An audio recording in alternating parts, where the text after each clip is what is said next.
looked like a monster. Like we were about to go into the belly of a beast. It's easy to get there, but it's hard as hell to get out.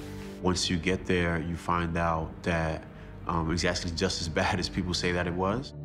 I use my personal experience with incarceration along with my professional experience as a criminal justice advocate to help shape and reform policies around the system. Rikers is the perfect example and honestly the model for every state to look at to address the issues of not incarcerating individuals with certain issues that are much more appropriate for treatment. I think that we over-criminalize people. I think that we're in a space where we have criminalized poverty, we've criminalized homelessness, we've criminalized mental illness, and even recently we've been criminalized as being from another country.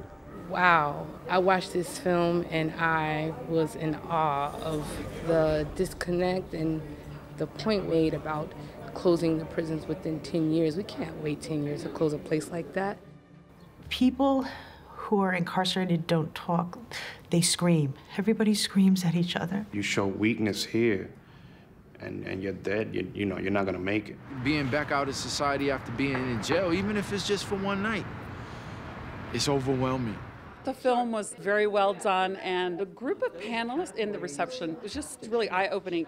I used to work at the Anne Arundel County Crisis Center, and inevitably people would have substance abuse problems, and we had a large portion that was in and out of jail.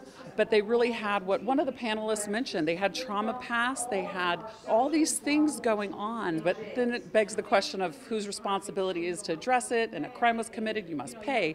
But life is complicated, as we as human beings know, so we have to be present when opportunities like this come up. I think the power of what you said that you have, it just shows you from start to finish how one small thing can affect your entire life, and how once affected, you may not recover from it, but you may also elevate your life and become a great positive influence for other people. It's a very powerful movie. The majority of the officers on Rikers Island are minorities. They come from where we come from. They grew up where we grew up at. Somehow they just never made it to prison.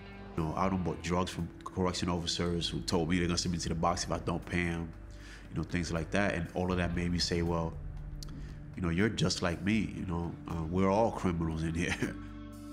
I love to see individuals who are directly impacted by these issues leading the discussion. So I love that the gentleman was in the middle, at the forefront, leading the conversation. Watch this film and get the human side of folks, and you'll find out that we're sisters, we're fathers, we are friends, we're churchgoers, we're business owners, we're innovators, we're just like you. Documentaries are not just about raising awareness, but it's a call to action. So now that I've seen it, I'm excited to hopefully do something right here in Baltimore with my students. I'm in and out of various schools from private to public, and I want to show this film and begin hosting more talks, more community talks around this topic. It just put me on fire. It just put me on fire. There's so much work to be done.